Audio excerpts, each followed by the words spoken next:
Estoy en La Habana de una manera inesperada, intempestiva, estoy muy contento de estar aquí, me he llevado muchas sorpresas muy gratas.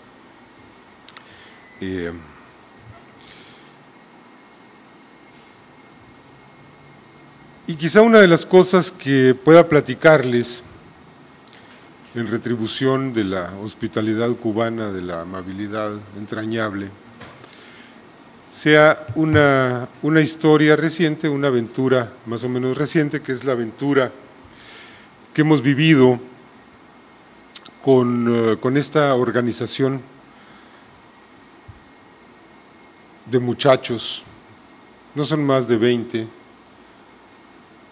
varios de ellos tienen las edades de ustedes, que es Wikileaks,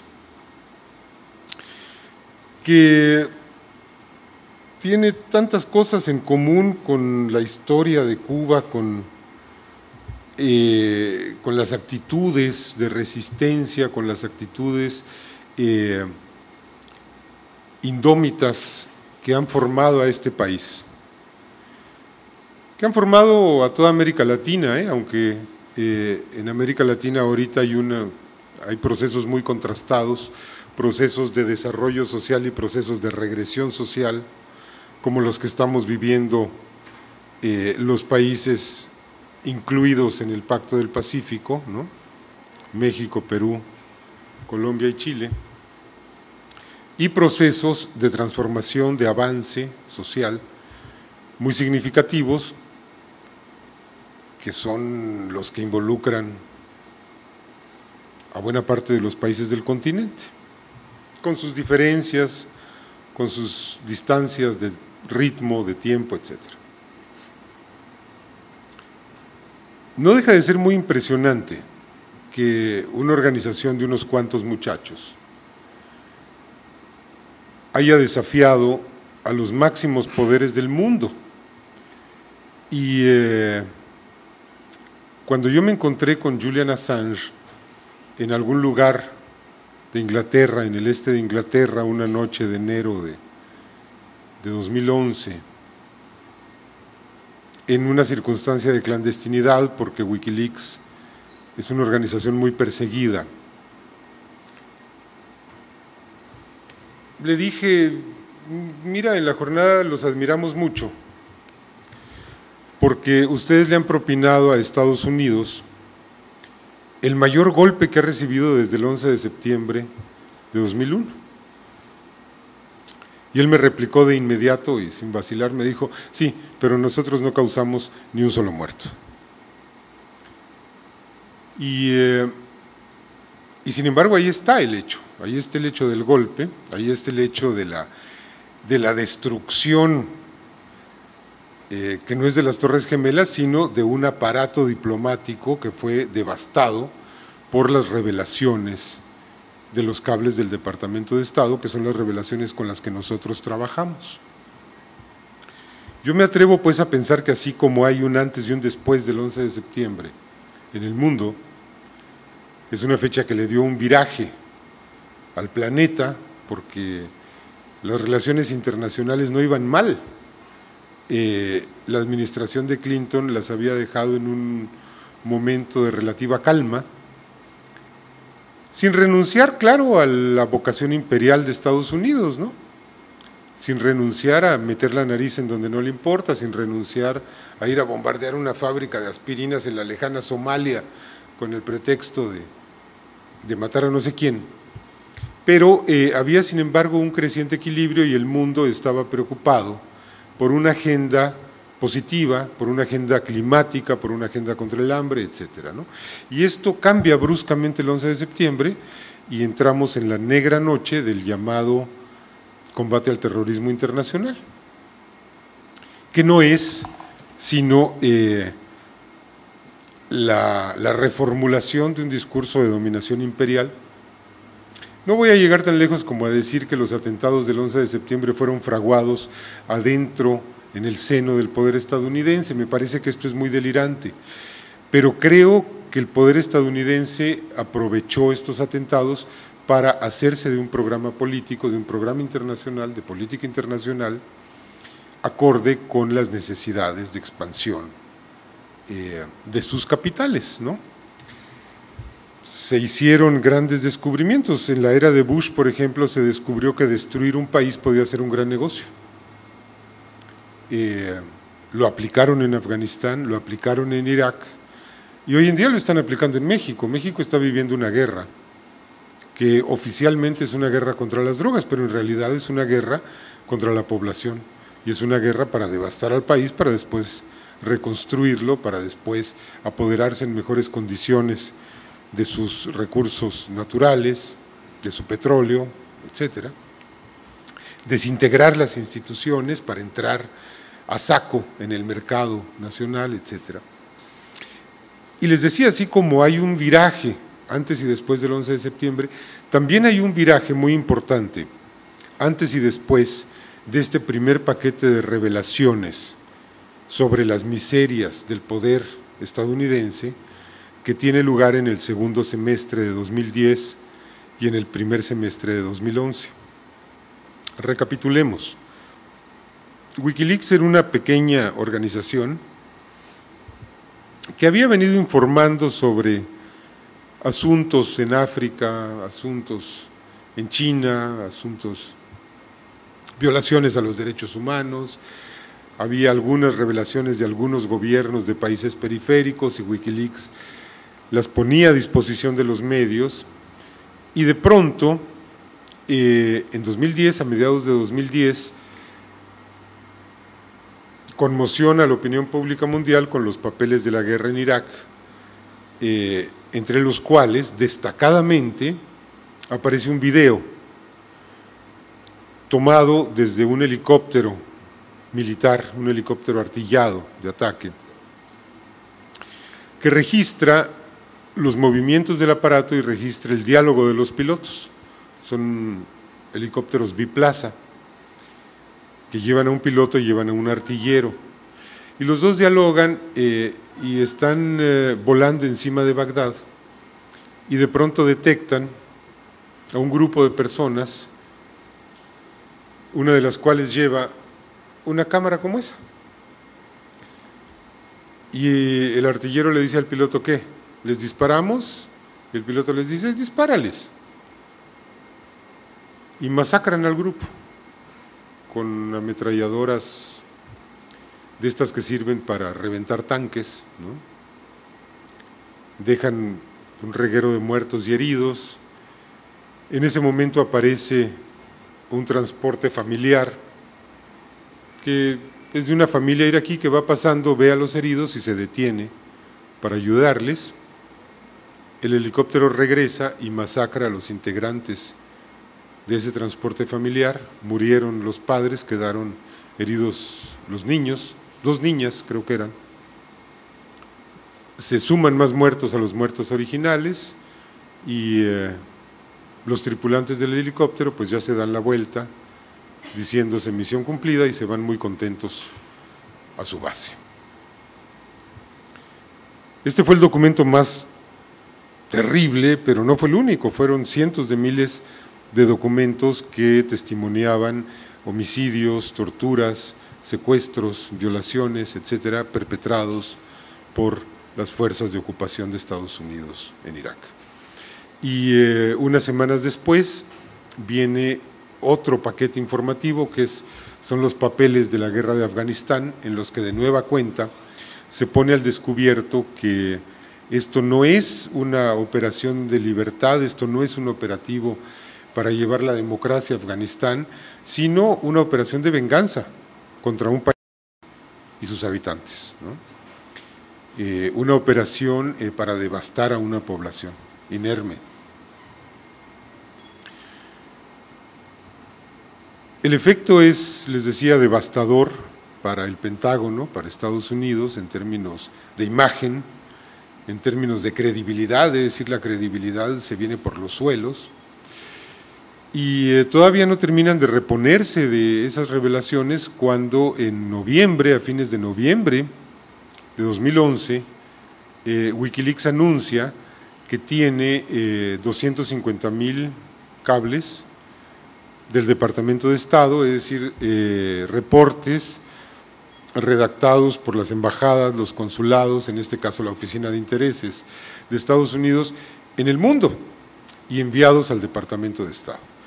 Y entrega este material a 5 diarios, que son El País, Le Monde, The Guardian, creo que es Der Spiegel, y me está faltando uno, no me acuerdo cuál es el otro, The New York Times, bueno, el más cabezón, como dicen acá. Y les dice, bueno, investiguen la información, aquí están los documentos, ¿no? Ahora, les decía, Wikileaks es una pequeña organización que no tiene ninguna capacidad periodística para procesar 250,000 documentos.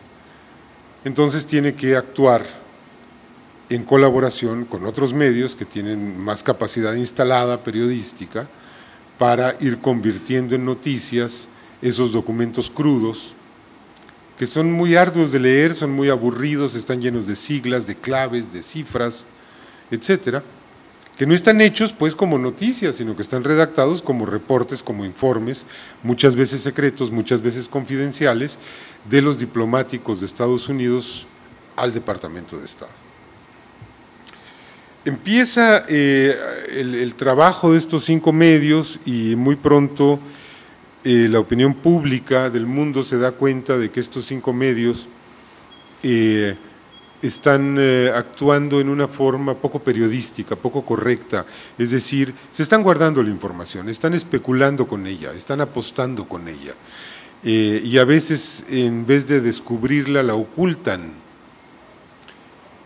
Y a mí me parece que esta fue una 4ª gran revelación involuntaria hecha por Wikileaks, y es que de pronto tal vez los propios compañeros de Wikileaks descubrieron que los medios no son el 4º poder, que los medios son parte del poder, que no hay una distancia, no hay una asepsia entre el New York Times y el gobierno de Estados Unidos, entre Le Monde y el gobierno de Francia, entre El País y el gobierno de España. No. El País y Le Monde y el New York Times son parte de esos gobiernos. Hasta hace unas décadas decíamos, hablábamos de los medios progubernamentales en Occidente. Y hoy me temo que tendríamos que hablar de los gobiernos promediáticos, porque resulta que ya los medios no son del gobierno, el gobierno es de los medios. Y les pongo 3 casos concretos. Brasil, mediados de los años 90, sube a la presidencia un señor que se llama Fernando Collor de Mello, que tiene como proyecto central hacerse rico. Esa es su plataforma política. ¿Y quién lo pone en la presidencia? El poder de convencimiento y de persuasión de la cadena O Globo. Una cadena de medios que tenía periódicos, que tenía estaciones de radio, que tenía canales de televisión, puso en la presidencia a su candidato. A este grado llegó la distorsión de la democracia formal, ¿no? Del voto del pueblo. Y esto se repitió años después en Italia. No tenía que ser en el tercer mundo para que ocurriera. En un país del primer mundo, de la Unión Europea, Silvio Berlusconi se compró todos los medios del país para llegar a la primera magistratura. Así de simple. Y esto volvió a ocurrir en México el año pasado. Televisa, que es la principal cadena televisiva del país, y radial y editorial, compró la presidencia y puso a su candidato, a su engendro, que es Enrique Peña Nieto, de presidente de la República. Generó tendencias de opinión. El poder de los medios es terrible, es devastador. Y entonces fue toda una revelación, para mí al menos, decir, no basta con sacar las cosas a la luz, necesitamos además que los medios cuenten lo que está ocurriendo, porque si no lo cuentan, no sirve de nada. Yo me imagino que Wikileaks se dio cuenta de esto, porque muy pronto, en diciembre de 2011, cambió de estrategia y decidió cambiar de aliados. Y entonces nos buscó a la jornada y pidió que fuera alguien del periódico a Inglaterra a buscar los cables, ya no todo el paquete, sino los 4.900 cables redactados por la embajada y los consulados de Estados Unidos en México, es decir, la embajada con sede en la Ciudad de México, el consulado de Guadalajara, el consulado de Mérida, el consulado de Tijuana, etcétera. Y después de una búsqueda rocambolesca en la que me sentí Mr. Bean, Julian Assange me dio esto, que siempre lo ando trayendo conmigo, que son los 4.900 cables que tenía Wikileaks originados en México. Y después de la jornada buscó a otros medios en América, en Asia, en África, para que trabajara cada uno con su paquete nacional, con su paquete informativo, bajo ciertas reglas muy estrictas, es decir, acordamos con ellos que íbamos a producir notas a partir de los documentos que ellos nos entregaban y que en el momento en que los documentos fuesen citados en una nota nuestra, ese documento quedaba liberado, es decir, quedaba disponible al público en Internet, en el sitio de Wikileaks. Fue muy complicado porque además había que comunicarse por un canal cifrado, porque quiero decirles que, bueno, pues esto, es decir, no la memoria en sí, sino lo que tiene adentro, pues era propiedad del gobierno de Estados Unidos. El gobierno de Estados Unidos podía decir: estás en posesión de algo que es de mi propiedad, y habría podido yo terminar estando en Cuba antes que ahora, pero no aquí sino en Guantánamo, ¿no? Y entonces eran condiciones de, no sé si de persecución o de paranoia, o tal vez un poco de las dos cosas, ¿no? Cada vez que citábamos un documento lo teníamos que publicar y comunicarnos con ello a través de canales seguros en Internet. Quiero decirles que lo que había aquí era un archivo, un solo archivo, con formato de Excel o con formato separado por comas, 4.900 documentos al hilo, metidos en una sola cosa, sin ningún orden, sin ningún concierto, en la que igual había listas de nombres de personas que habían ido a un curso de agronomía en el Departamento de Agricultura de Estados Unidos, una nómina de la embajada sin ningún interés, con recibos de gasolina, es decir, había todo, era un caos, y todo eso precedido por encabezados llenos de letras y de números que no nos hacían ningún sentido. Nos tomó algún tiempo, bueno, primero, además ese archivo, ese gran archivo, contenedor de todo, tenía un password, y me dijeron en Inglaterra, me dijo Assange, me dijo: aquí está, cuando regreses a tu país, te pones en contacto con nosotros por el canal seguro, y entonces te vamos a mandar la contraseña de ese archivo, para que lo puedas abrir. Yo soy muy bruto en asuntos tecnológicos, es decir, ya no seguía haciendo esas cosas, me quedé muy atrás. La sola construcción de ese canal seguro sobrepasó mis fuerzas, tuve que hablarle a un amigo hacker, al que le dicen La Mancha, y le dije: La Mancha, sí, sí, es una generación de hackers mexicana de los años, que se formó en los años 70 y 80, en lo que era el Instituto de Investigaciones Matemáticas Aplicadas a Sistemas, el IMAS de la UNAM, que son los hackers legendarios del país, ¿no? Que algún día se metieron a las computadoras del Instituto Federal Electoral para demostrar cuán vulnerables eran, por ejemplo, y se los andaban llevando a la cárcel, por eso. Y son, bueno, pues son un grupo ahí: La Mancha, La Morsa, Moriarty, Dedos, Yakuza, una serie de figuras. Le hablé a La Mancha y le dije: Manchita, por el amor de Dios, no entiendo nada. ven a mi casa ahorita, tengo algo muy importante, ven. Llegó, vio de qué se trataba, se puso a trabajar, no dormimos, se puso a trabajar en la construcción de ese canal seguro de comunicación, luego teníamos que hacer una red de computadoras fuera de internet porque sabíamos que el Pentágono, el Departamento de Defensa, tenía 3,000 computadoras rastreando la red, buscando esta información, ¿no? No sé si para borrarla o para tirarnos un misil en la cabeza, no sé, ¿no? Pero sí sabíamos el dato preciso de que había 3,000 computadoras del Pentágono trabajando en esto, en la ubicación de esta información. Finalmente pudimos abrir el archivo, recibimos la contraseña, yo me imaginé que iba a ser una contraseña de 40 caracteres, no, eran 2 párrafos de contraseña, ¿no? De números y datos. Díctame, mancha, sí, cómo no. Armamos la red y entonces ya pudimos invitar a los reporteros a que metieran la nariz en aquel caos, ¿no? En aquel caos de muy difícil lectura. Empezamos a armar conjuntos con las funciones de copiar y pegar, a decir, a ver, esto tiene que ver con tal asunto, esto tiene que ver con tal otro, vamos haciendo como montoncitos, ¿no? Cuando uno ordena papeles en montoncitos, pues íbamos haciendo nuestros montoncitos y empezamos pronto a encontrar cosas muy sustanciales, cosas muy fuertes.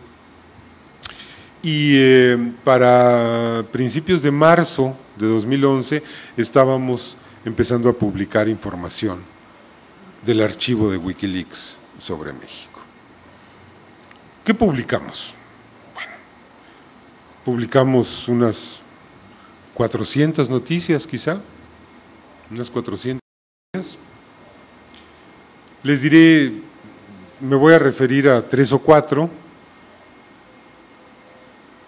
Por ejemplo, en el curso de 2010, el ejército mexicano estuvo cometiendo toda clase de atrocidades contra la población civil de Ciudad Juárez, que es una ciudad fronteriza que colinda con El Paso, Texas, porque la violencia en Ciudad Juárez era incontrolable y entonces se mandó al ejército y el ejército multiplicó la violencia y empezó a cometer atropellos muy graves contra civiles, asesinatos incluidos, desapariciones, etcétera. Y había un clamor porque se sacara al ejército de las calles de Ciudad Juárez por parte de organizaciones civiles, por parte de personalidades, de partidos políticos, etcétera. Y de pronto el ejército sale de Ciudad Juárez, se va. Y todos pensaron, ya ganamos, ¿no? Fue un triunfo de la sociedad movilizada sacar al ejército de aquí. Bueno, vamos leyendo en el cable un reporte del embajador entonces, Carlos Pascual, diciendo, ya organicé el retiro del ejército de Ciudad Juárez, porque esto le hacía daño a la imagen de México. Entonces, tenía yo que coordinar que sacaran a los militares y que entrara la policía civil. Solo nos hace falta avisarle al gobernador de Chihuahua, que es el estado donde está Ciudad Juárez, de que el ejército se va a ir. Cosas de este calado, ¿no? Es decir, nos enteramos, por ejemplo, que el entonces secretario de Seguridad Pública de México, Genaro García Luna, que fue el principal ejecutor de la política de seguridad de Felipe Calderón, que fue una política de guerra, fue una política para desestabilizar al país, para llevarlo a la ingobernabilidad. Ese hombre que tiene tantos delitos encima y que al que algún día lograremos sentar en un tribunal junto con Felipe Calderón por crímenes de lesa humanidad, porque nos mataron a 20,000 personas, a 40,000 personas en ese lapso. Ese hombre le ofreció a su contraparte de Estados Unidos, a Michael Chertoff, que era el secretario de Seguridad Interior, le ofreció darle toda la información de seguridad nacional de México.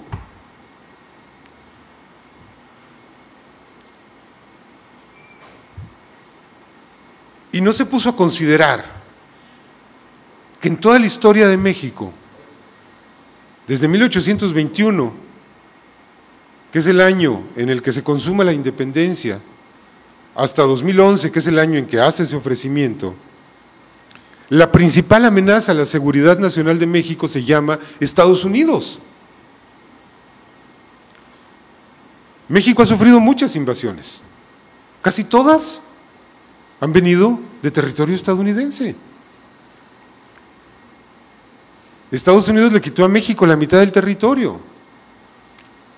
Estados Unidos organizó en México el golpe de Estado que culminó con el asesinato de Francisco Madero, el dirigente democratizador después de una sangrienta dictadura, la de Porfirio Díaz. Quien destruyó ese incipiente proyecto democrático en 1913 fue el embajador de Estados Unidos.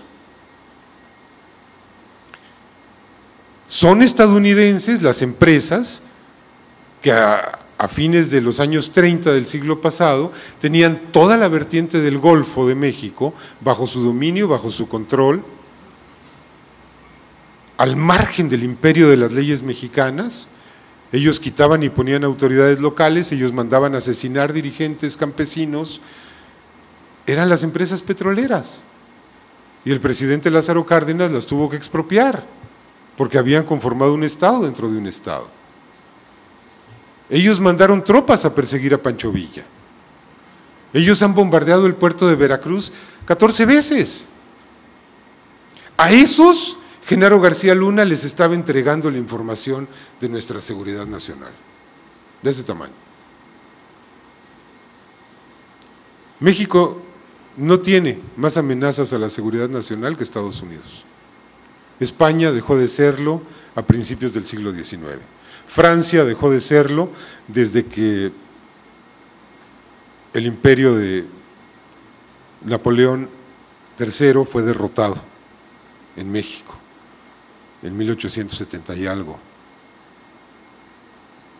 Nuestros otros vecinos son Belice y Guatemala, es decir, esos no son amenaza. La amenaza es Estados Unidos, y a esa amenaza se le estaba entregando la seguridad nacional, toda la información de seguridad nacional. Otra cosa muy escandalosa, un reporte de septiembre de 2006. Acababa de ocurrir en julio de ese año un proceso electoral que ganó Andrés Manuel López Obrador con el 35% de los votos, y en el que quedó en segundo lugar Felipe Calderón con el 30% de los votos. El gobierno de Vicente Fox operó un fraude electoral en el que no le quitaron votos a López Obrador, le quitaron votos al candidato del PRI. Bueno, el candidato del PRI vendió sus votos, se los vendió a Felipe Calderón, le pasaron el 6% de los votos del priista para que Felipe Calderón le pudiera ganar con el 1% a Andrés Manuel López Obrador. Esa fue la elección de 2006, la tenemos reconstruida, la tenemos mapeada, tenemos análisis estadísticos, tenemos todo un aparato científico que nos permite establecer con mucha veracidad, con un margen de error muy pequeño, cuáles fueron los resultados reales de esa elección adulterada, ¿no? Por supuesto hubo un movimiento de protesta nacional muy exaltado, porque pues estaban robando la presidencia de la República, y los grandes beneficiarios del proceso democratizador que había impulsado la sociedad, que eran los panistas, los entonces miembros del equipo gobernante, el Partido Acción Nacional, estaban traicionando la democracia recién establecida 6 años antes con la llegada a la presidencia de Vicente Fox, primer presidente no priista en 70 años de historia. Y ellos volvían al fraude que había practicado siempre el PRI. Había mucha indignación. Además, Vicente Fox despreciaba mucho a Felipe Calderón, no era el candidato que a él le gustaba, pero lo tenía que apoyar y le tenía que hacer un fraude porque era el candidato de su partido y porque además la oligarquía mexicana estaba dispuesta a impedir a toda costa que López Obrador llegara a la presidencia, porque López Obrador tenía un proyecto nacional No les voy a decir que anticapitalista, no les voy a decir mucho menos que socialista, simplemente tenía un proyecto nacional que tenía dos ejes fundamentales, que eran restablecer los mecanismos de redistribución de la riqueza y del ingreso, restablecer el estado de bienestar y combatir la corrupción. Estos tres factores eran impensables para la oligarquía mexicana, que se ha enriquecido en el ciclo neoliberal gracias a la concentración de la riqueza, gracias a la destrucción del estado de bienestar y gracias a la corrupción, ¿no? Bueno, entonces en estas circunstancias Felipe Calderón estaba muy tambaleante, no bastó con que la autoridad electoral lo declarara triunfador porque nadie le creyó a la autoridad electoral. En esas circunstancias le escribe el entonces embajador de Estados Unidos en México a la entonces secretaria de Estado Condoleezza Rice y le dice: Felipe Calderón está en un estado de extrema debilidad, es ilegítimo y además no lo quiere Vicente Fox y además el movimiento opositor está muy fuerte en las calles exigiendo que se cuente voto por voto. En estas circunstancias yo mismo me voy a encargar de coordinar un equipo de transición para fortalecer a Felipe Calderón y asegurar el cumplimiento de la agenda de Estados Unidos en México. Es decir, lo que nos estaba diciendo Tony Garza, se los cuento casi literal, lo que nos estaba diciendo Tony Garza era: el poder presidencial en México se decide en la Embajada de Estados Unidos. Esto tiene un pequeño problema, la Constitución de México dice otra cosa. La Constitución de México, en su artículo 34, dice: el poder dimana del pueblo. Y tenemos una realidad a contrapelo de la Constitución.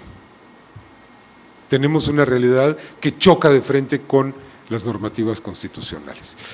Lo sabíamos, pero no teníamos los pelos en la mano, no teníamos la evidencia. Y la tuvimos y lo publicamos. Les doy estos pocos ejemplos de la clase de cosas que publicamos en primera plana en La Jornada en esos meses de 2011. Hubo muchas otras, Hubo, por ejemplo, que el procurador, que vendría siendo el ministro de Justicia, tenía vínculos con el narcotráfico, en fin, cosas de ese calibre. Se dijo en los cables del Departamento de Estado, reportaban que Enrique Peña Nieto, el que hoy está encaramado en la presidencia, era un hombre corrupto, era un hombre jurásico, era un hombre que le pagaba a las encuestadoras para que le fabricaran encuestas de opinión favorables a él, era un hombre que le daba dinero a los medios informativos para que hicieran coberturas favorables, etcétera. Todo eso está publicado. Bien, ¿y qué pasó? Bueno, pasó que se vino una colisión tremenda entre la presidencia de Calderón y el embajador, en ese momento Carlos Pascual, y el embajador se tuvo que ir. Calderón pidió que retiraran a ese embajador y el embajador se tuvo que ir. ¿Y qué pasó con Genaro García Luna? ¿Qué pasó con el propio Calderón? ¿Qué pasó con ese procurador al que los representantes estadounidenses atribuían vínculos con el narcotráfico? Pues no pasó nada, con esos no pasó nada, ¿no? Y no pasó nada a pesar de que nosotros habíamos publicado una información que tenía, a mi juicio, un potencial explosivo mucho mayor que la información del Watergate. Ustedes saben, en los años 70, el New York Times divulga que Nixon mandó espiar a los demócratas poco antes de las elecciones, y esa revelación de esa actividad ilegal de espionaje le cuesta a Nixon la presidencia. Nixon tiene que renunciar a la presidencia. Bueno, yo creo que la información que nosotros publicamos habría tenido que generar un terremoto político en el país mucho mayor que Watergate. Es decir, no habría tenido que renunciar el presidente y varios de sus colaboradores, se habrían tenido que ir a la cárcel, pero no pasó nada. Es decir, sí pasó, pero en el ámbito, en la cúpula oficial, arriba en el gobierno, en las instituciones, no ocurrió nada. No ocurrió nada por una razón muy simple, y es que, a diferencia de lo ocurrido en el Watergate, en México en 2011, La Jornada se quedó sola como el principal medio de revelación de esto. Ningún otro medio metió las manos al tema, ningún otro medio le dio seguimiento. Lo que nosotros íbamos publicando se iba haciendo público y quedaba en los documentos originales muchísima información por investigar, por rascar. Nosotros no nos dimos abasto en publicar todo lo que se dijo porque era imposible. Nuestros lectores nos criticaban y nos decían, ustedes no están publicando todo, ¿por qué no lo publican todo de una buena vez? ¿Por qué se guardan las cosas? Les teníamos que decir, porque no nos damos abasto, porque si te publicamos 8,000 cuartillas de esta información tal y como está cruda, no vas a entender ni papa, ¿no? Te lo tenemos que procesar, te lo tenemos que convertir en noticia, pero estábamos bajo sospecha por nuestros propios lectores de que estábamos encubriendo y ocultando cosas, ¿no? Porque no nos dábamos abasto para publicarlo todo de un golpe, porque habríamos tenido que hacer una edición del periódico de 400 páginas, es decir, era demencial, ¿no? Es decir, había materia para que los medios, el conjunto de medios, la televisión, la radio, los otros periódicos, se metieran al tema. No se quisieron meter al tema, salvo 2 o 3 honrosas excepciones, Carmen Aristegui en la radio, la revista Proceso que publicó algo, nadie más entró al tema de Wikileaks. No hubo articulistas en los otros diarios que reflexionaran sobre el asunto de Wikileaks. Y La Jornada pues circula entre cientos de miles de personas. Póngale 300,000, póngale 1,000,000 contando internet, pero México tiene 110 millones de personas, entonces esto no alcanzó a simbrar al país. Para mí esta fue la siguiente revelación de Wikileaks, y es, bueno, si no tenemos medios que cuenten la verdad, pues no nos sirve de nada la revelación, no nos sirve de nada la filtración, no nos sirve de nada dar con la verdad. Porque si los medios no son contrapeso del poder, sino parte del poder, parte del sistema de ocultamiento del poder, pues estamos fritos, ¿no?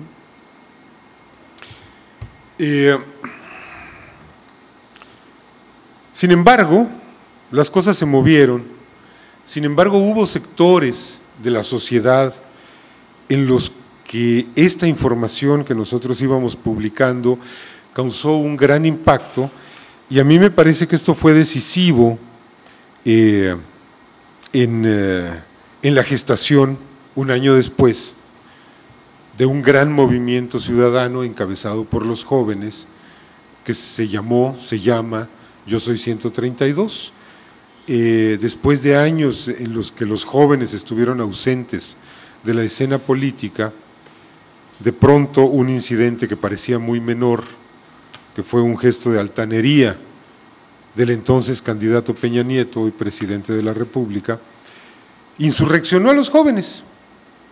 De pronto un hecho que en los sectores académicos, militantes, habíamos venido enfatizando y enfatizando, que era la imposibilidad de democratizar al país si no se democratizaban los medios. No nos entendían este concepto.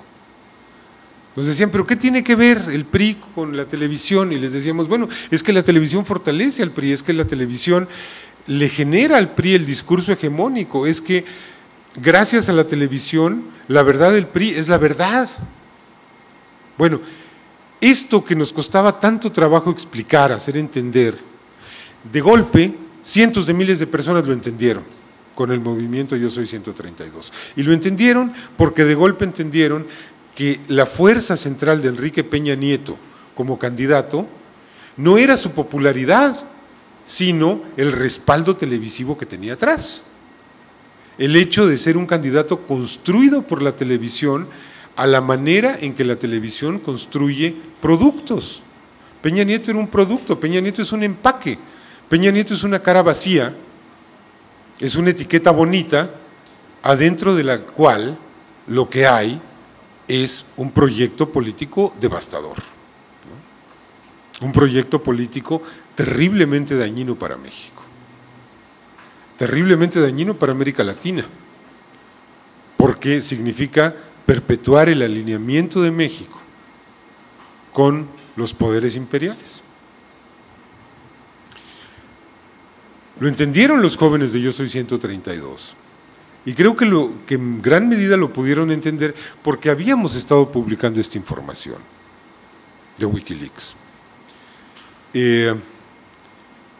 Tal vez llegó muy tarde la información, tal vez llegó muy tarde el movimiento Yo Soy 132, tal vez fuimos muy tontos y muy ingenuos. El hecho es que no se pudo impedir en México el siguiente fraude electoral, que fue el de 2012, que fue totalmente distinto al de 2006. Es decir, esta vez no se inventaron votos, no hubo un trasiego de votos falsos.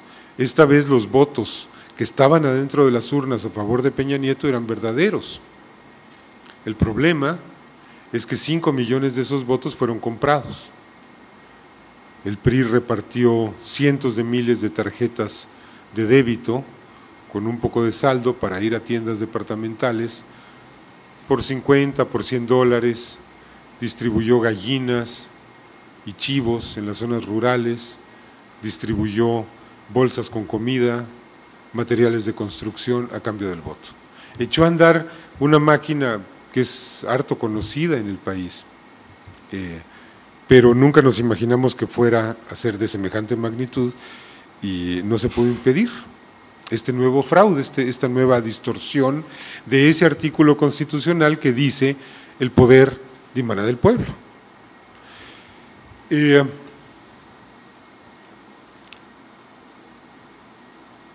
Terminamos de publicar la información, digo, no la publicamos toda, publicamos lo más significativo. Decidimos proteger a varias personas que habrían podido estar en riesgo si decíamos sus nombres, fue el único factor de censura que tuvimos en consideración, y decidimos por buen gusto pues no publicar cosas muy tristes y muy deprimentes, como que algunos competidores nuestros sometían sus editoriales a la Embajada de Estados Unidos antes de publicarlos. Nos pareció que era pornográfico publicar esas cosas, ¿no? Y que era de muy mal gusto.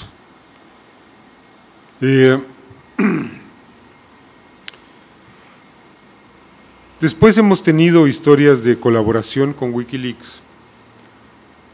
Vinieron los papeles de Stratfor, que es una agencia de inteligencia privada de Estados Unidos, cuyas redes fueron penetradas por Anonymous, que es esta red de ciberactivistas, y Anonymous le entregó la información obtenida a Wikileaks. Wikileaks la compartió con una serie de medios, la pudimos explorar. Encontramos mucha pornografía, también encontramos, es decir, pues que había como periodistas ilustres, políticos, que eran informantes de Stratfor, ¿no?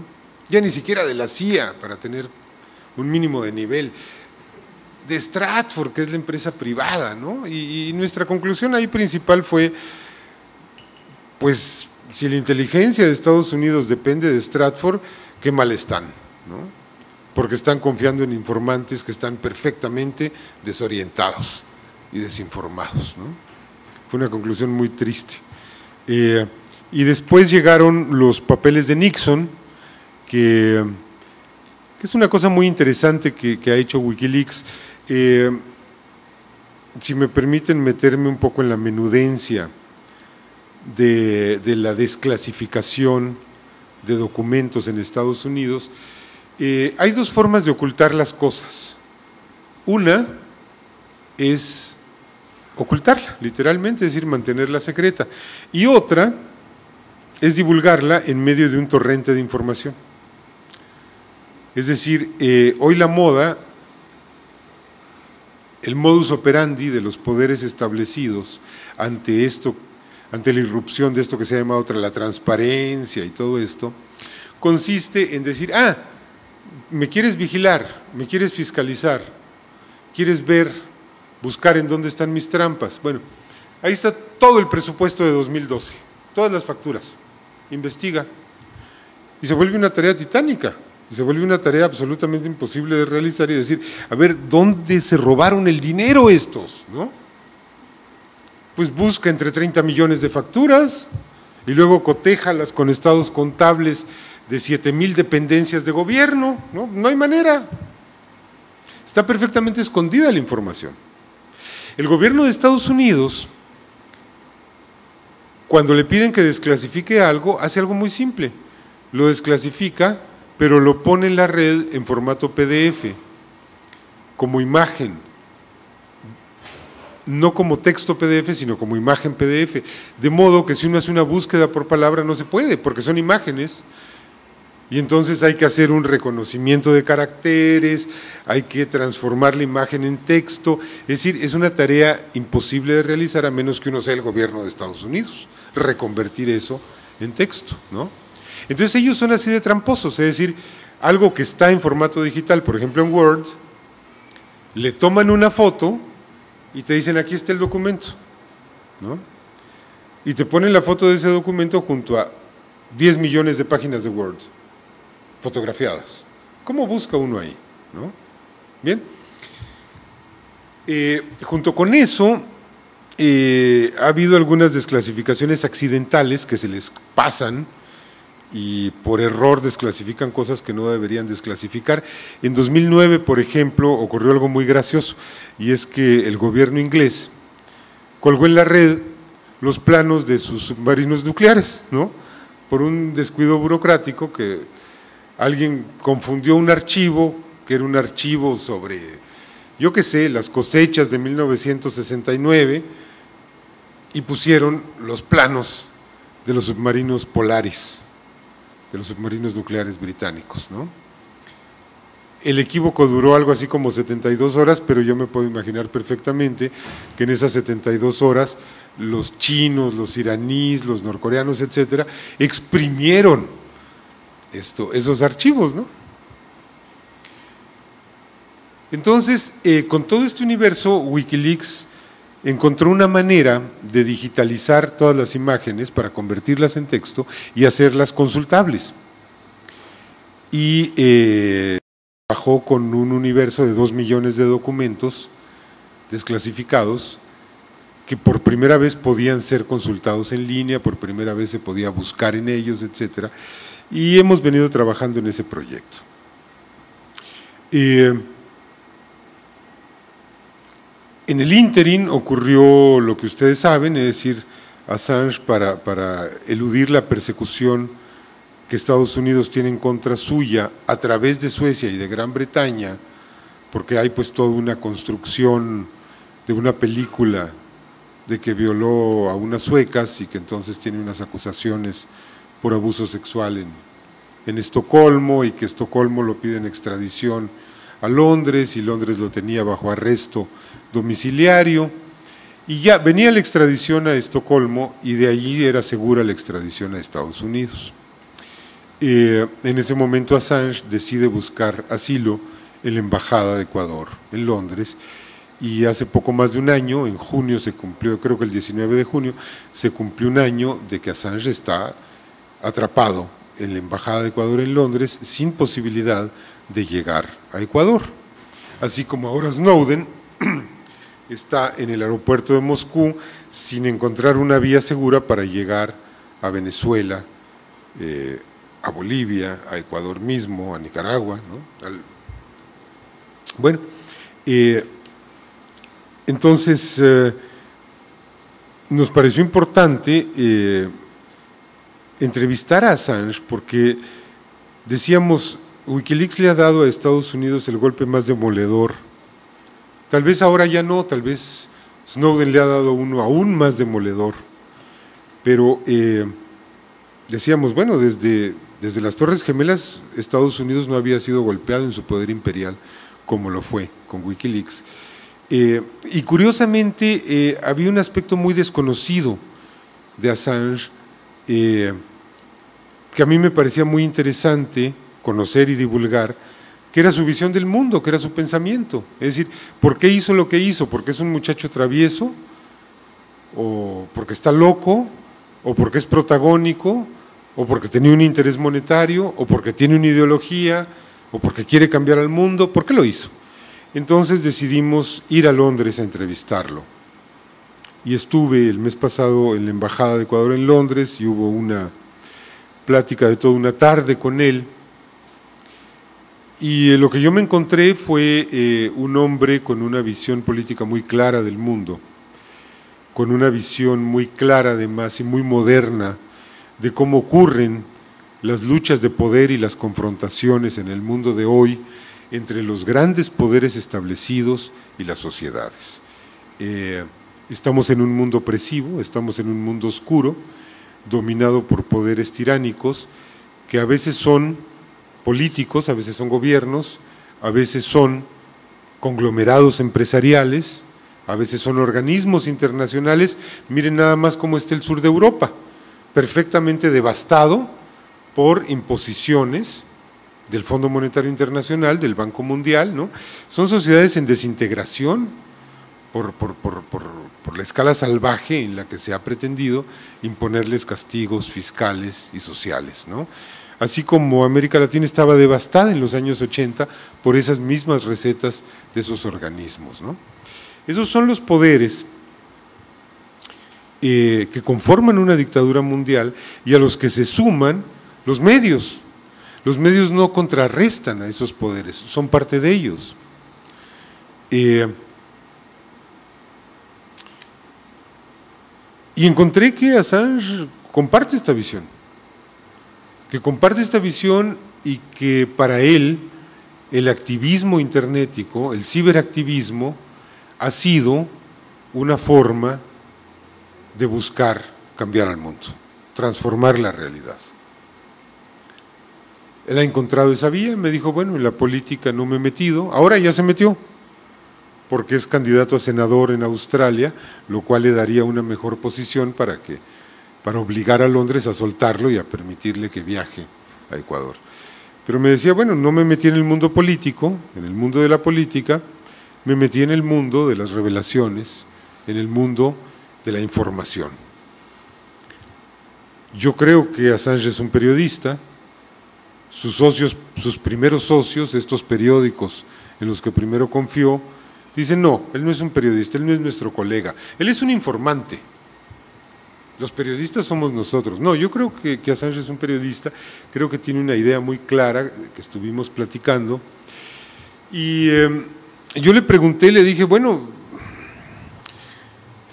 ¿cuál ha sido la aportación principal de tu trabajo en estos años, del trabajo de Wikileaks? ¿Ha valido la pena? ¿Ha valido la pena vivir la persecución? ¿Ha valido la pena ir a la cárcel? Porque estuvo en algún momento en la cárcel. ¿Ha valido la pena no ver a tus hijos? ¿Ha valido la pena no poder regresar a tu país? ¿Ha valido la pena que no te dé la luz del sol, ni siquiera del sol londinense, que es bastante tenue, durante un año? ¿Ha valido la pena que estés en riesgo de ser llevado a Estados Unidos y condenado a prisión perpetua en un juicio absolutamente fársico como los juicios contra los 5, como el juicio contra Manning? Son juicios en los que la sentencia está dictada de antemano, en los que ya se conoce el resultado. Le dije, ¿ha valido la pena todo esto? Y me dijo, sí ha valido la pena. Me dijo, me he sentido muy satisfecho de los resultados, me dijo, porque el primer resultado es sobrevivir, hemos sobrevivido, no estamos destruidos. Y yo creo que la reflexión es muy valiosa en el contexto de un proyecto nacional como el cubano, que es un proyecto distinto al resto de lo que ha ocurrido en América Latina y que le ha significado a Cuba tremendos sacrificios, pero sobrevivir vale la pena, ¿eh? Y creo que es muy significativo este juicio si lo vemos desde las izquierdas mexicanas. Nos han robado la presidencia 3 veces desde 1988. Pero no nos han podido destruir. Al régimen oligárquico que gobierna México le encantaría que estuviéramos destruidos, pero estamos de pie. No hemos podido llegar al poder, pero ellos no nos han podido destruir. y representamos el único peligro político real para ese modelo de saqueo nacional, para ese modelo en el que conjunta la devastación, la entrega del país, el empobrecimiento, el narcotráfico, la corrupción, etc. Y me decía Assange, pero también hay otra satisfacción. Me dijo, es que hasta antes de Wikileaks, Internet era un caos, Internet era un mercado, Internet era un burdel, Internet era muchas cosas muy insignificantes, es decir, muy carentes de significado humano, de trascendencia. Y lo que nosotros hicimos fue convertir a Internet en una escuela de formación política.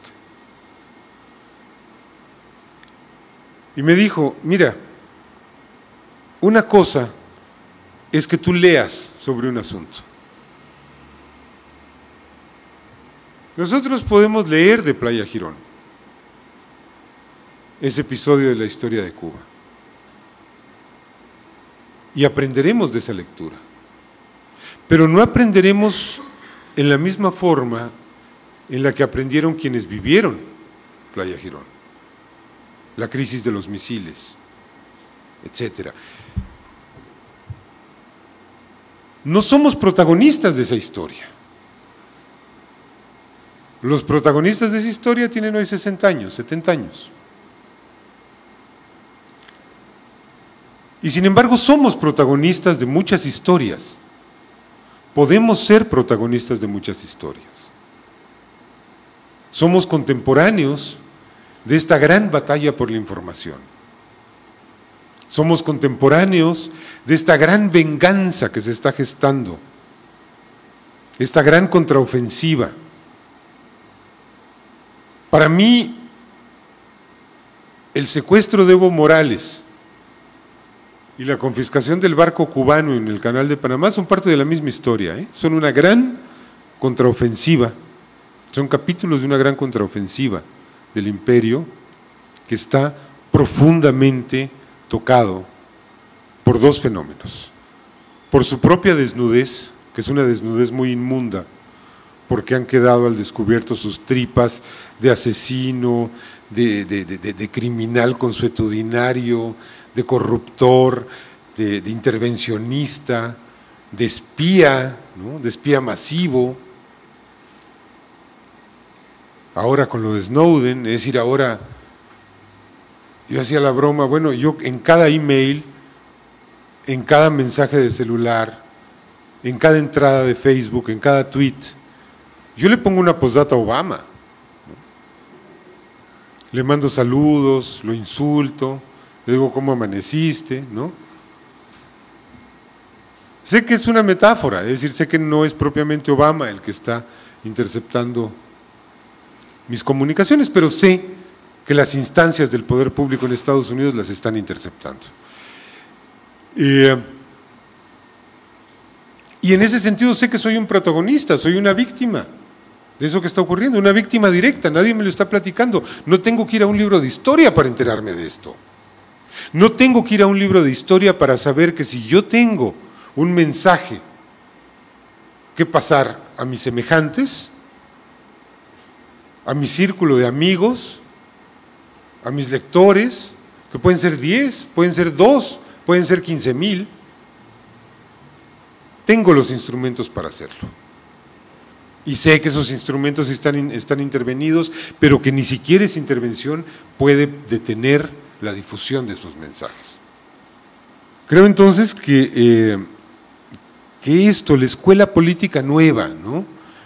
La escuela política que nos puede hacer sentir, si queremos, protagonistas de la historia. Cuando nos sentimos protagonistas de la historia, hacemos historia, cambiamos el mundo, le damos una orientación, incidimos en los acontecimientos, no somos juguete de las olas, no nos dejamos llevar, no tenemos ningún destino predeterminado. Si no tenemos esa conciencia, vamos a ser no sujetos, sino objetos pasivos. Vamos a ser una cáscara en el mar que las olas van a llevar para un lado y para otro, un objeto sin motor y sin dirección. Creo que podemos aprender esa gran lección de esta historia.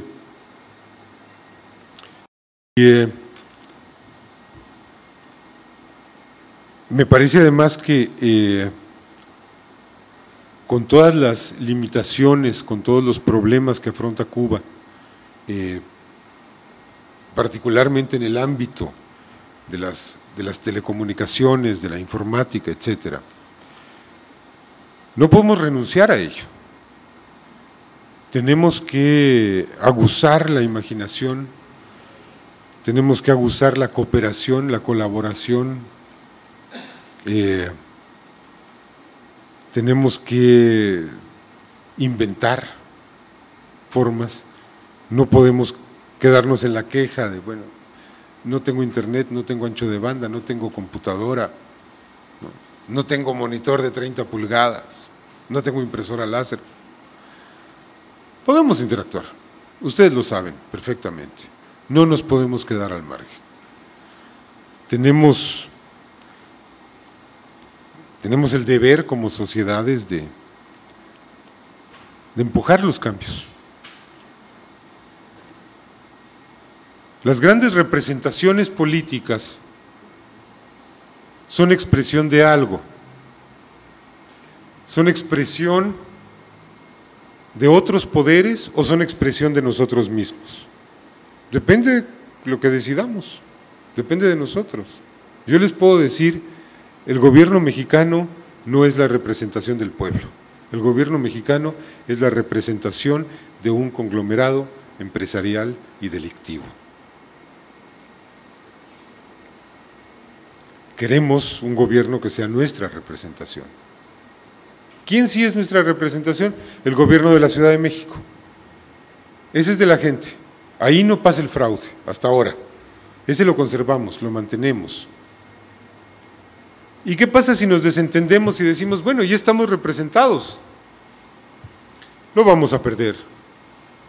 Si no estamos encima, si no estamos participando, si no estamos exigiendo, si no estamos proponiendo, si no estamos corrigiendo todo el tiempo, permanentemente, las 24 horas, ese poder termina vaciado de significados, termina convertido en expresión de su propia burocracia, termina apoderado, termina siendo instrumentado por las empresas que quieren invertir en la ciudad y que quieren descagalar todo el panorama urbano, termina en manos de la delincuencia. Si no hay una sociedad movilizada y organizada, no hay representación social posible. Y esto tiene que ver con la política, con la tecnología, con el periodismo, con la información, ¿no? Y yo creo que Wikileaks pues expresa esta posibilidad de cambiar al mundo a partir de una toma de conciencia, a partir de un alarde de imaginación, porque imagínense ustedes, es decir, el asalto al poder imperial por 20 muchachos. Es que hay unos que todavía tienen barros. Es que el mayor de edad ahí es Assange o es Rapson. Assange tiene 41 y Rapson tiene 43 y todos los demás son menores, son de 20 a 35, ¿no? Podemos hacerlo entonces, podemos transformar el mundo en la trinchera de cada quien y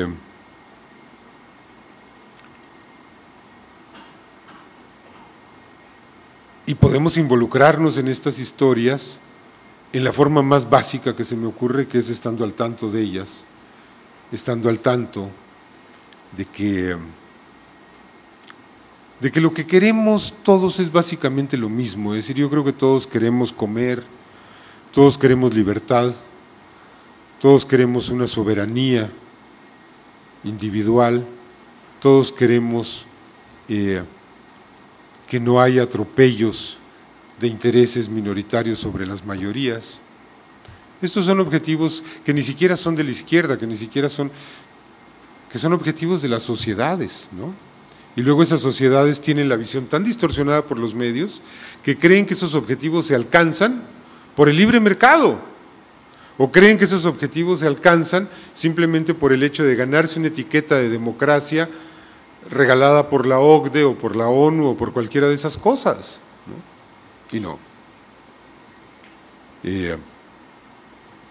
Les decía, esos objetivos yo creo que no hay que dejarlos de lado, no hay que dejar de luchar por ellos, y para eso es importante pues estar al tanto de estas historias y estar al tanto de que vamos a seguir participando en una gran batalla por la verdad, que esto es el comienzo. Hay un fenómeno en Estados Unidos que es la privatización del Estado, que ha derivado, por ejemplo, en la privatización de la seguridad. Les decía, Stratfor es una empresa que hace inteligencia nacional, es una empresa privada, ¿no? De la misma manera hay empresas de seguridad, Halliburton, Blackwater, etcétera, que hacen seguridad, que se dedican a darle suministros al ejército. En Irak se llegó al caso más grotesco. A los soldados gringos les ponían guardaespaldas privados a la hora de llevarlos al combate, porque la muerte de un soldado de Estados Unidos tenía un costo político enorme, aunque el soldado ganara $2,000 o $1,000 mensuales.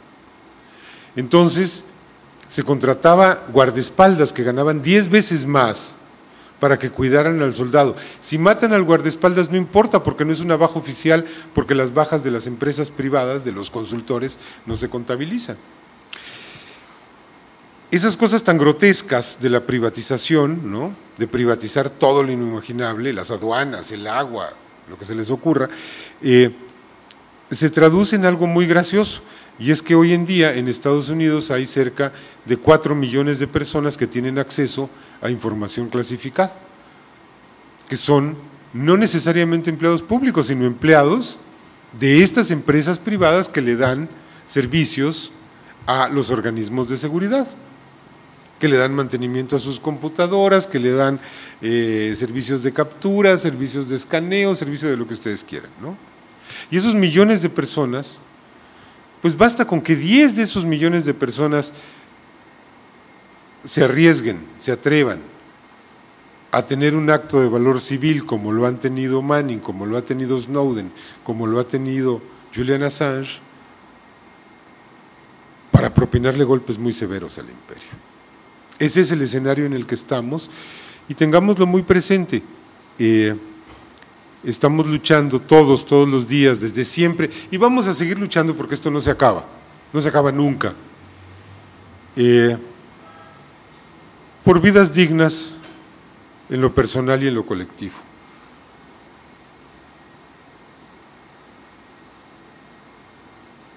Hoy el frente, uno de los frentes principales de esa lucha, es la guerra por la verdad. Y esto que les platico es uno de los episodios menores de esa guerra.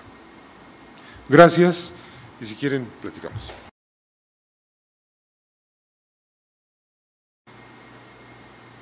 Se hizo un esfuerzo por divulgar en las redes sociales la información, sí se hizo, les decía, yo también estoy en Twitter, soy tuitero, y cada información que se publicaba yo la tuiteaba, ¿no? Y la ponía en Facebook también. Sí se hizo el esfuerzo. El problema es que, no sé, las redes son muy raras y México es un país muy raro. El escenario de 2011 era un escenario de total pasividad, de desmovilización total, y de pronto en 2012 vino una movilización nacional impresionante, y yo creo que volvió a ganar la elección. Lo que pasa es que hicieron un fraudezote de nuevo. Tal vez nos llegó muy pronto la información, tal vez en 2012, si nos hubiese llegado en 2012, tal vez habría tenido un impacto mucho mayor en redes sociales, porque todo en redes sociales en 2012 tenía un gran impacto.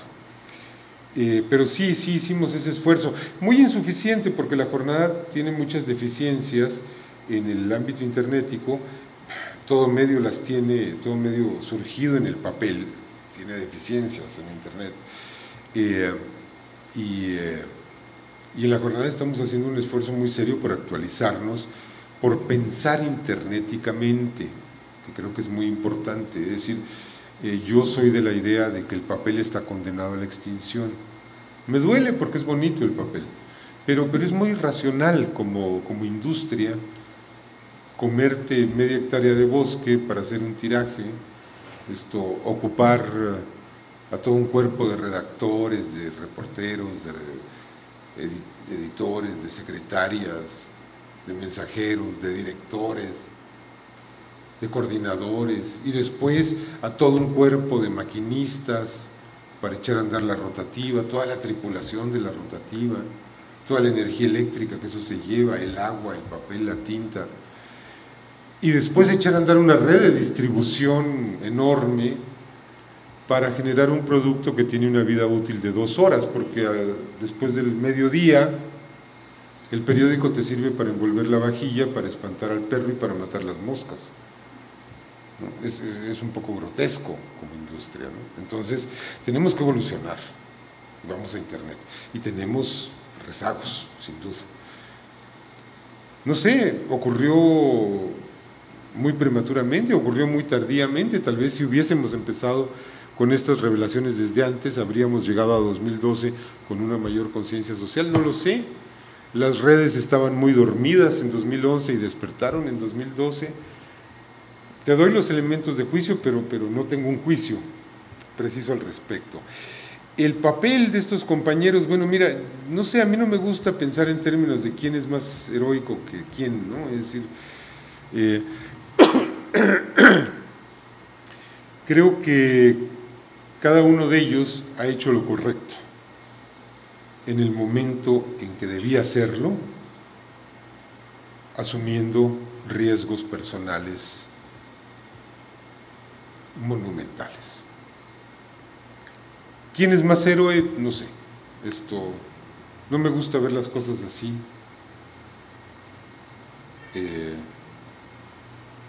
Creo que todos somos indispensables y todos somos prescindibles o reemplazables, ¿no? Al mismo tiempo.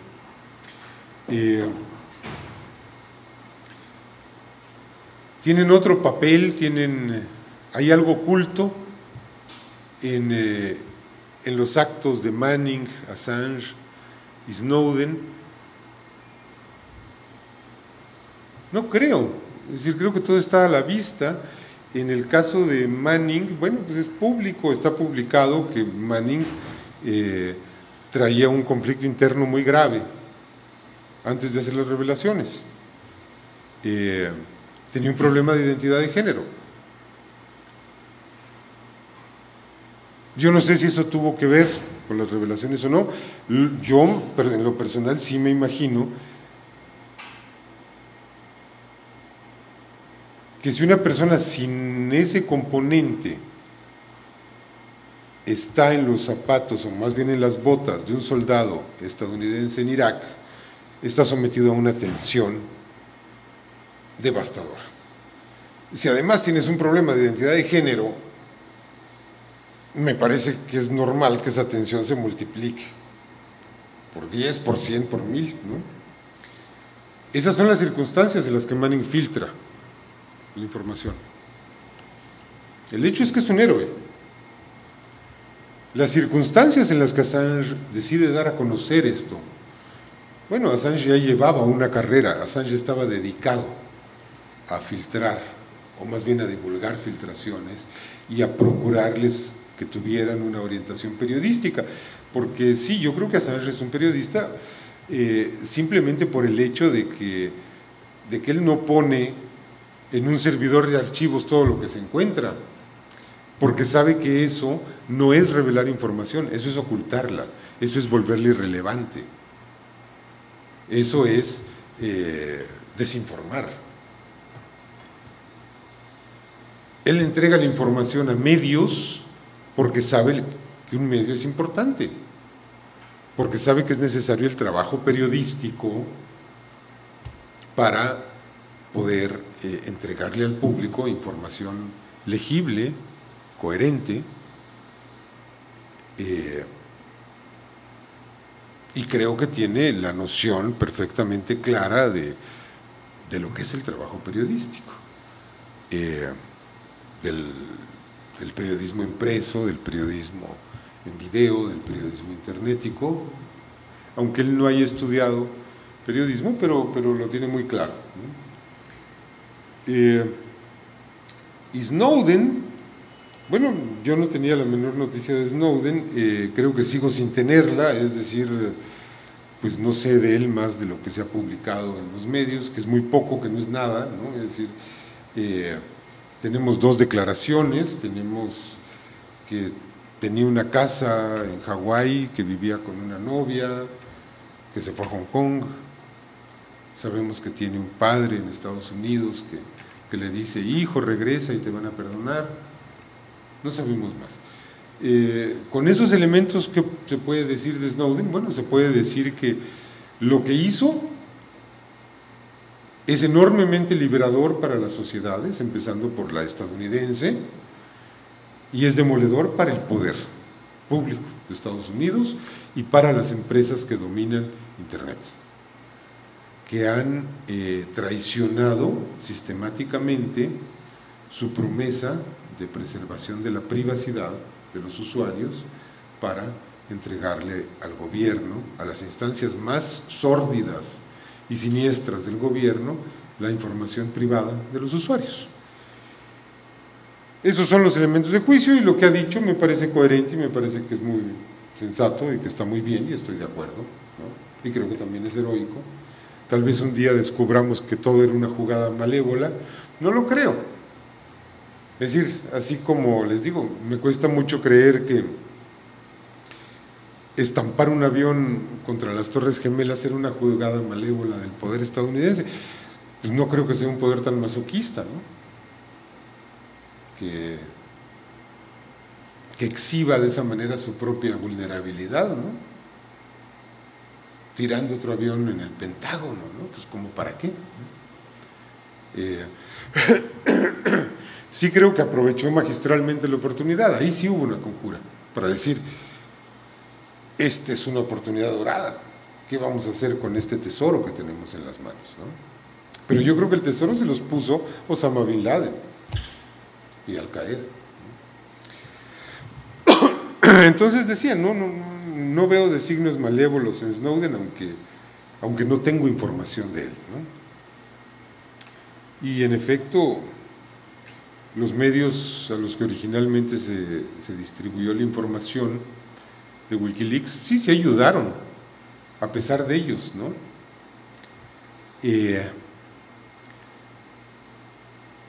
Ayudaron en una forma totalmente involuntaria, es decir, no es porque quisieran esclarecer los entretelones del poder estadounidense, es porque no les quedó de otra, también tenían ese material en las manos y no podían ser tan descarados como para quemarlo, ¿no? Pero Miguel, a mí me gustaría que me hablaran un poco de Assange. Yo recuerdo en el 2007, cuando nosotros empezamos a seguir el tema de Wikileaks, que uno no veía claramente de dónde había salido este grupo, en el sentido de que surge con un hacker chino. Recuerdo que parte de la información que colgaron en la web era información interna de la Cancillería venezolana. Recuerdo el paquete de correo de Maximiliano Arbeláez en esas redes, que incluso se pedía dinero para poder acceder a ese paquete de información, etc. Y hay una radicalización que se empieza a expresar cuando comienza la batalla frontal con el poder. Me gustaría, porque evidentemente uno también tiene la cierta percepción de una visión bastante romántica del hacker. Y bueno, hay hackers que llegan al camino del Julian Assange, que se convierte no solo en un héroe, sino en un luchador social extraordinario, y todavía yo creo que hay muchas cosas que se verán en su propia vida. Ese es un tema. El otra cosa que quisiera que te refirieras es, tú decías que te sentías como Mr. Bean cuando llegaste a Londres. Me gustaría que explicaras un poquito por qué y si en toda esta trama, no tenías también miedo, porque evidentemente debes haber sido un foco para los servicios de inteligencia norteamericanos y para los servicios de inteligencia en México, en Gran Bretaña, Bretaña. ¿no? Y también que si puedes explicar, aunque sea muy brevemente, la circunstancia que rodea la embajada de Ecuador en Londres, o sea, ¿en qué nido está Julián? Tú me llevas ventaja porque tú tenías noticia de Wikileaks antes de que yo la tuviera. Fíjate, en una época tan temprana como 2007, ¿no? Después he repasado la historia de Wikileaks, pero yo no la tenía presente, sino, te voy a ser totalmente honesto, hasta 2010, ¿no? Que es cuando vienen las revelaciones fuertes. Mira, hay hackers que se vuelven hackers por divertirse, por vengarse, por hacer travesuras, y hay hackers que recurren a ser hackers porque tienen un proyecto político, porque tienen una intención transformadora. Bueno, también hay hackers que lo que quieren es hacer dinero y que cometen una hazaña informática, por así decirlo, y después van y se hacen contratar por Hewlett Packard, por el FBI, por la CIA, por la NSA, ¿no? Como grandes expertos en seguridad. Sabemos que un hacker exitoso tiene un futuro profesional asegurado, porque un hacker que logra penetrar las computadoras, pongamos, de la DEA, pues va a ser contratado por la DEA, ¿no? Para que se la pase revisando las debilidades del sistema informático de la DEA, por poner un ejemplo, ¿no? Bueno, ¿en qué está Assange en todo este universo? Mira, yo sí me puedo imaginar, por lo que hablé con él y por lo que he sabido, que es un hombre con inquietudes sociales, que ha leído a Marx, seguro, seguro ha leído a Bakunin, seguro ha leído a Proudhon, seguro es un hombre que ha tenido lecturas de izquierda, marxistas, anarquistas. De hecho, creo que las diferencias entre Marx y sus colegas anarquistas creo que eran más enemistades viscerales que otra cosa, porque Marx también estaba de acuerdo en la abolición del Estado, ¿no?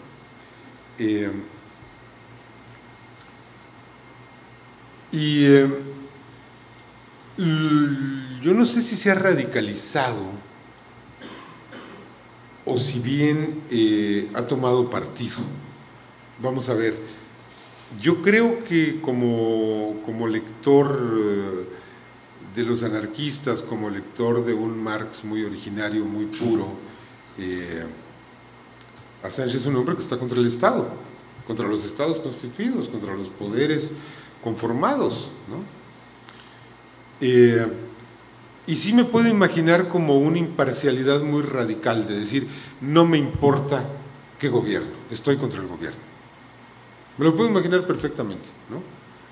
Diciendo, pues si va contra China, va contra China, si va contra Venezuela, va contra Venezuela, si va contra Cuba, va contra Cuba, si va contra México, va contra México.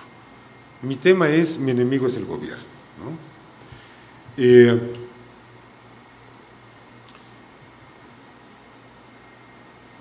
Hoy en día vemos que Assange tiene una clara simpatía por ciertos gobiernos y una clara antipatía por otros. Bueno, ¿a qué se debe este cambio? Pues a que unos gobiernos lo han perseguido y otros más bien lo han ayudado, tan simple como eso, ¿no? Y para él ha sido como una prueba muy clara de las posturas de esos respectivos gobiernos en torno a la libertad de expresión, al derecho a la información y a la transparencia, así de claro, ¿no? Pues sí, es decir, tú de entrada eres antigobierno, pero de pronto descubres que tu trabajo, independientemente del daño o del beneficio que le haya causado al gobierno de Bolivia, el propio gobierno lo manda a poner en la web, pues cambia tu percepción, porque eso pasó en Bolivia. El propio gobierno boliviano dijo, todo lo que haya de Bolivia, que se divulgue. ¿no? Cambia tu percepción cuando tú crees que el gobierno ecuatoriano es un perseguidor de la libertad de expresión.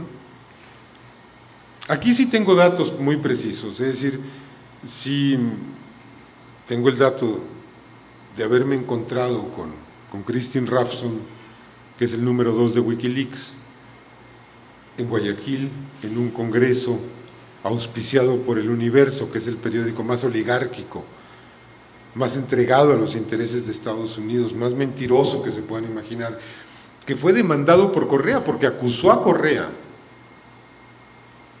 de haber montado una farsa de golpe de Estado en contra de sí mismo y de ser en consecuencia el responsable por las muertes que hubo en el curso de ese intento de golpe de Estado. Y Correa se enojó tanto que los demandó y les ganó el juicio en 3 instancias consecutivas, fueron condenados a pagarle $40 millones de indemnización, fueron condenados a penas de cárcel, y en ese momento Correa se desistió de la acusación y dijo ya, déjenlos, ¿no? Pero yo quería asentar que estos eran unos difamadores.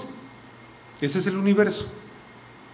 El Universo patrocinó un encuentro al que fue Hrafson, y Hrafson llegó a Guayaquil muy predispuesto contra el gobierno ecuatoriano, pensando que el gobierno ecuatoriano perseguía a los periodistas. Y en el curso de horas, Hrafson mudó de parecer, se dio cuenta, simplemente con los intentos de la gente del Universo por utilizarnos, a los que estábamos en ese encuentro, él se dio cuenta de que no había tal persecución contra la libertad de prensa, que en todo caso se trataba de acotar la libertad de empresa, es decir, se trataba de acotar la facultad de hacer dinero publicando cualquier cosa, ¿no? O impulsar una agenda política inconfesable publicando cualquier cosa. Esto es Hrafson. Seguramente Hrafson influyó en Assange. Posiblemente en el curso de ese viaje se cocinó el asilo, no sé, ¿no? A mí no me invitaron, si hubo reunión yo no supe. Lo que supe es que Hrafson, el número 2 de Wikileaks, estaba en Guayaquil, que tuvo contactos con gente del gobierno y que unos meses después Assange se fue a meter a la embajada de Ecuador en Londres. Pero sí me puedo imaginar un cambio, cuando Assange entrevista a Correa, es decir, se da una chispa de empatía entre los dos, se entienden, se gustan, ¿no? Es decir, se caen bien. Entonces,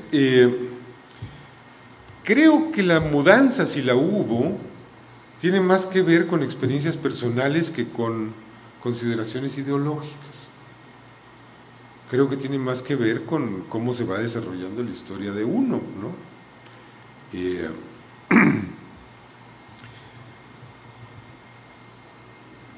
Tiene más que ver con,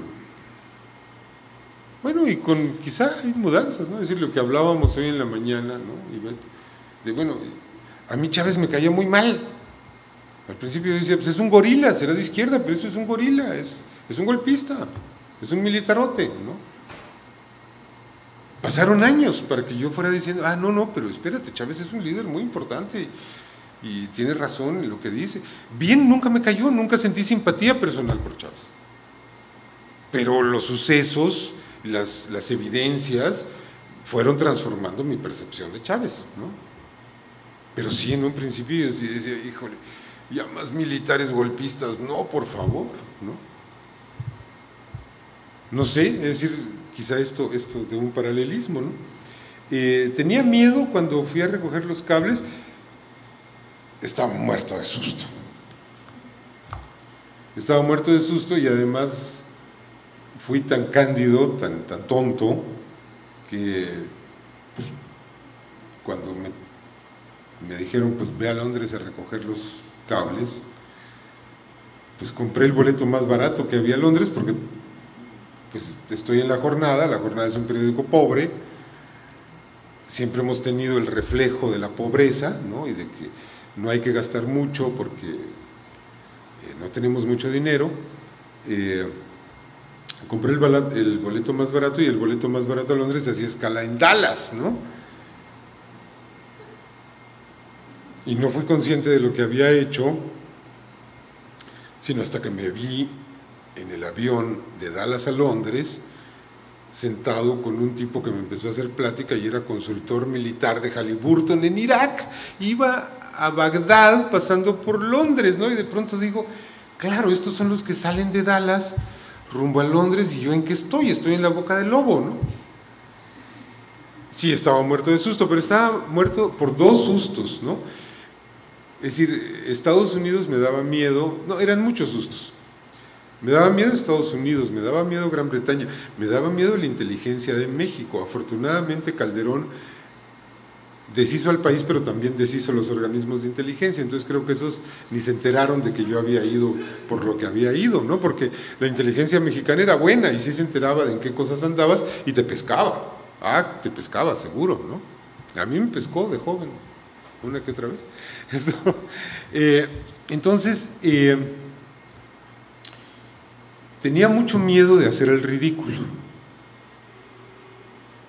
Tenía mucho miedo de hacer el ridículo porque yo había recibido un email de alguien a quien prácticamente no conocía. No tenía yo ninguna evidencia de que ese alguien tenía una vinculación real con Wikileaks. Simplemente era creerle o no creerle. Y lo que me dijo fue, toma un boleto y tienes que estar en Londres el 18 de enero. Y cuando llegues a Londres, enciendes tu computadora y enciendes tu celular, punto. No me dijeron más. Entonces yo dije, bueno, tal vez, es decir, esto lo pudo urdir alguien a quien yo hice un daño y se quiere burlar de mí, ¿no? Es decir, era totalmente verosímil, ¿no? Eso habría podido ocurrir. Luego me puse a pensar, por ejemplo, en los secuestradores nigerianos que pululan en internet, ¿no? Que te mandan un email y te dicen, mira, soy fulanita de tal y soy muy guapa y te quiero conocer y me gustas, o bien te dicen, mira, soy el heredero de un señor que se mató en un avionazo y heredé 10 millones de dólares y los quiero compartir contigo, necesito tu cuenta. Es decir, estas cosas abundan en internet y dije, bueno, tal vez ya evolucionaron y ahora en vez de ofrecer chicas guapas y fortunas, ofrecen cables de Wikileaks. Y me están dando cita en Londres, ¿no? Pues para secuestrarme, para descuartizarme, yo qué sé, ¿no? Sí, tenía mucho miedo y más miedo me dio cuando empecé a recibir mensajes que me dijeron, vete a la estación de Liverpool Street, apaga el celular y lo enciendes cuando llegues. Lo encendía y toma el tren de las 5 rumbo a Screwstoff, apagas el celular y cuando llegues a Screwstoff lo enciendes. Y estando ahí, toma el tren de las Tales a Norfolk, apagas el celular y lo enciendes. Y así me marearon la perdiz por todo el este de Inglaterra hasta que ya al filo de las 8, en alguna estación me dicen, toma el último tren con rumbo a Becles, apaga el celular y ya no lo enciendas. Y yo llego al tal Becles, que es un pueblucho desierto, ya en la noche, ya el último tren, muerto de frío, en una estación con un foco, ¿no? Pues yo ahí sí me senté a llorar mi muerte, ¿no? Dije, bueno, aquí ya me despedazaron, ¿no? Porque... Y entonces ya apareció un carrito de esos que manejan al revés, ¿no?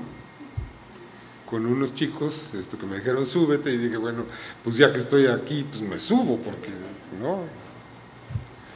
Y me subí y me llevaron y me dio mucho miedo porque manejan horrible, ¿no? Y además manejan por el lado que no es, lo que incrementaba mi miedo. ¿No? Van pegados a la izquierda, país de locos, ¿no? Y bueno, ya me llevaron a la casa en donde estaba Assange y el equipo de Wikileaks y tal. Y me dio más miedo cuando Assange me dijo de las 3.000 computadoras y toda esta historia. Y luego me tuve que quedar a dormir ahí, además, porque ya no había trenes. Assange se fue a la casa en la que estaba oficialmente durmiendo, ¿no? Porque si no dormía en esa casa le sonaba el grillete electrónico que tenía en el tobillo, porque estaba en libertad condicional. Yo me tuve que quedar a esperar el siguiente tren a Londres, el 1 de la mañana. Luego tuve mucho miedo cuando esta mujer que fue enviada a Hong Kong, Sarah Harrison, fue la que me llevó a la estación de tren a las 5:30 de la mañana, y yo creo que es una mujer muy admirable, creo que es una mujer muy capaz, muy audaz, pero maneja como habría manejado mi bisabuela si le soltaban un coche. Es decir, yo dije, ya, hasta aquí llegué, ¿no? Ya me morí. Y después tenía la escala en Dallas de regreso, y muerto de miedo, por supuesto, y el vuelo a México se canceló y me tuve que quedar a dormir en Dallas. Entonces estaba yo en un hotelucho del aeropuerto esperando a que el FBI tirara la puerta, ¿no? Mira, no sé, no pasó nada de eso. El hecho es que yo llegué a México con esto. Yo no sé si estuvieron al tanto, si no estuvieron, si logramos burlar la vigilancia, si nos estaban viendo y les dábamos risa. Esa parte de la historia, espero algún día conocer algún insider en Estados Unidos que me platique, ¿no? Porque también esas cosas pasan. A veces conoces al que estaba del otro lado de la trinchera, ¿no? Pero no lo sé. En la Embajada de Ecuador en Londres, finalmente, bueno, es un local de unos, yo calculo unos 150 metros cuadrados, o sea que no es una jaula muy pequeña, pero es un apartamento en la planta baja, o media planta baja, porque los edificios tienen sótano, como medio nivel hundido. Entonces subes las escaleras de medio piso, entras y está un apartamento amplio que tiene como 3 frentes, es decir, a 3 calles, y todo se ve muy bonito porque policías uniformados, solo hay 2 que están así como para el turismo, puestos en la entrada de la embajada, y que seguramente se encargan de cuidar la seguridad de la embajada y que no se mete un ladrón. Yo creo que eso sí lo hacen bien, pero pues todo el entorno obviamente está sembrado de agentes secretos, no solo de Gran Bretaña, sino de Suecia, de Estados Unidos, de Australia, de distintos servicios, y eso se respira, se percibe. Uno se da cuenta de que un tipo que lleva 3 horas paseando a un perro, pues no está paseando a un perro, ¿no? Es decir, el perro ya orinó, ya hizo caca y el tipo sigue paseando, le dices, no, espérate, hay algo más, ¿no? Esa es la historia.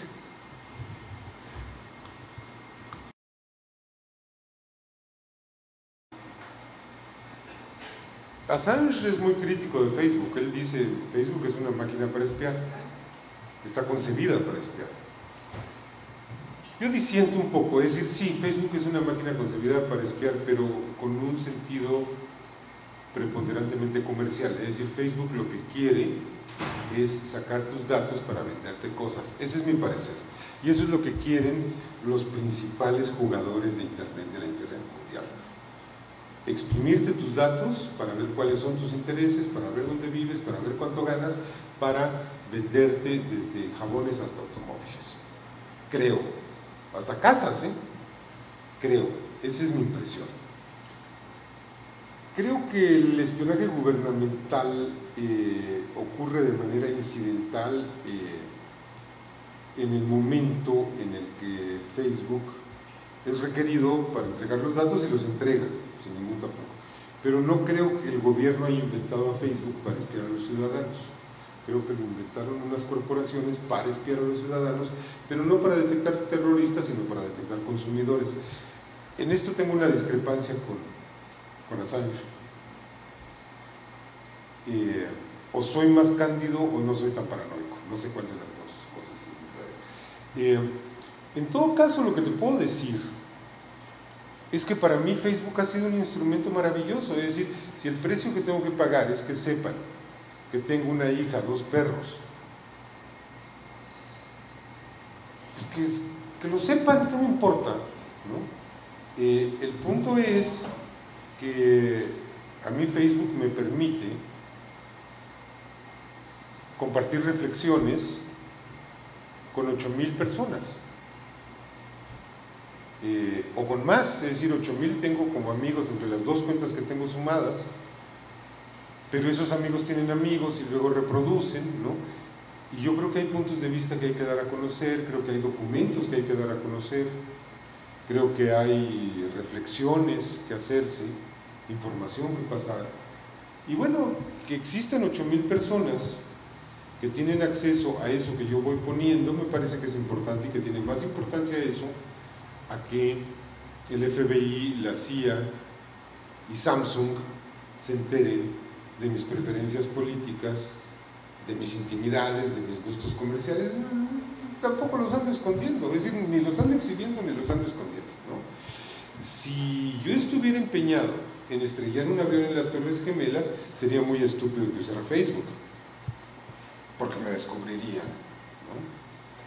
Pero como no estoy en el negocio de estrellar aviones, no me importa. De todos modos, esos datos ya los conocía la inteligencia mexicana, seguramente los conocía la Embajada de Estados Unidos. No se están enterando de nada nuevo cuando yo presento un análisis, un enfoque, una propuesta, una iniciativa, distribuyo un documento que me parece importante. No se enteran de nada nuevo. Y Twitter creo que es un poco distinto el caso de Twitter. Porque en Twitter no das tantos datos, ni te ordeña los datos como lo hace Facebook. Facebook te está preguntando todo el tiempo, ¿dónde vives? ¿En qué trabajas? ¿Estás casado? ¿Eres soltero? ¿Eres viudo? ¿Tienes mascotas? ¿Qué libros lees? ¿Qué música te gusta? ¿Qué películas ves? Todo el tiempo está en esa ordeña, ¿no? Twitter no. Twitter es mucho más anónimo, mucho más impersonal. Y creo que en todo caso para la mayoría de la gente el potencial de comunicación que tienen esas redes sociales es mucho mayor que el riesgo que se puede correr de ser vigilado en ellas. Es decir, hay un principio de sensatez, de sentido común. Si no quieres que alguien se entere de algo tuyo, no lo pongas en Facebook. Punto.